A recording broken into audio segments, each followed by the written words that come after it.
You may call me the Minister of Misery. It's a title I find, well, both grandiose and frankly a little insufficient. You see, I'm not a creator of torment. I don't forge the chains or dig the pits. No, no. I am merely an overseer, an appreciative observer of self-inflicted suffering.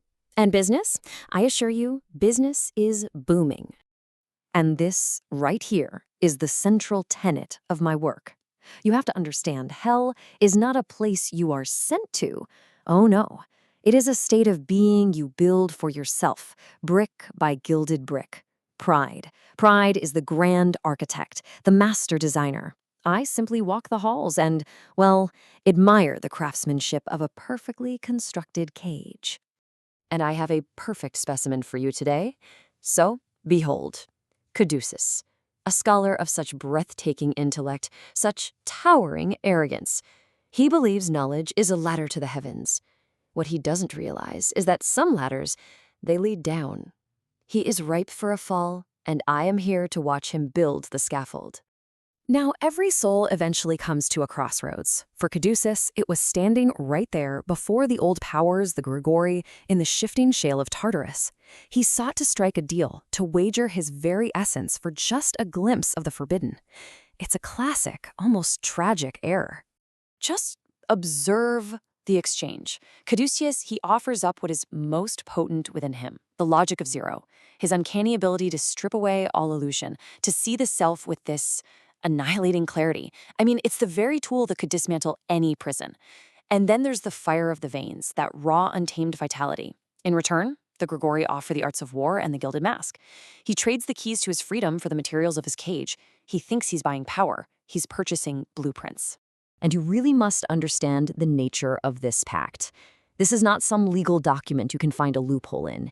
It's a promissory note written against his own being. An irreversible pact with negation itself. The moment that blood dries, construction begins. And so, armed with his new, corrupting arts, Caduceus begins his grand project. Oh, it is a magnificent sight to behold, truly. He believes he's erecting a monument to his own genius. I see it for what it truly is, a beautiful, bespoke cage. Ah, the gilded prison, my specialty. You see, it has no iron bars, no stone walls. Its strength lies entirely in deception. The prisoner becomes convinced his chains are jewelry, that his bondage is a mark of distinction. The most secure prison, you see, is the one the inmate absolutely adores. And the construction, it always follows a simple three-step process. First, he enters the mirror of false freedom, learning to love the weight of his golden leash. Next, he masters the art of curated facades, dressing his inner rot in holy robes. And then, finally, the masterpiece, the opening of the internal hellmouth, where that gnawing regret of having everything and holding nothing begins. It's a truly elegant process. Of course, there is another way. An alternative path, my subjects, people like Caduceus, are always far too proud to ever even consider. It's messy, uncouth. It involves not building, but descending. We'll glance at it, but only for the sake of contrast. I want you to imagine a soul living in a house of perfect, polished glass. This is the conscious ego, priding itself on order, reason, control. Every surface is polished, every object in its place. But just beneath the floorboards of this tidy little house lies a deep, dark, and wild cavern filled with ancient instincts. So tidy, so fragile. Then an unwelcome visitor arrives. Hermes, the trickster, the guide. He doesn't break down the door. That would be far too direct for him.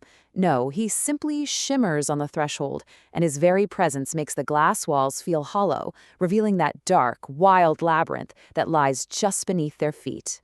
And he offers an invitation, not to a throne, but to a descent, down into that visceral architecture of bone and sinew, to meet the primal beast they've kept caged their entire lives. He doesn't teach them to conquer it. He teaches them to partner with it. A chaotic affair, really, utterly beneath a mind like that of Caduceus. So you see our differing philosophies. I am a spirit that negates. I facilitate bondage. I harvest pride. Hermes, on the other hand, well, he's a master of the ambiguous. He facilitates partnership, fostering an honest, sacred balance. He wants them to be whole. I much prefer them hollow, but beautifully decorated. But enough of that unpleasantness. Let's return to my prize, Caduceus. The gilded prison is complete. The final brick has been laid, and the promissory note has come due. It is time for the final reckoning. And what are my spoils? Not just his soul. That's the cheapest commodity in this vile economy. No.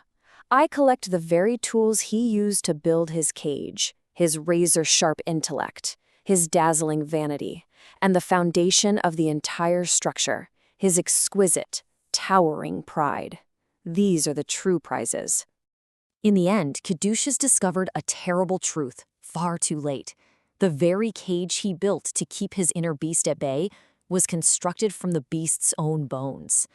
He had imprisoned himself, using his own denied nature. And that, well, that leaves a rather provocative question for you, doesn't it? Take a moment. Look around at the life you've so carefully built. What exactly are the walls of your house made of?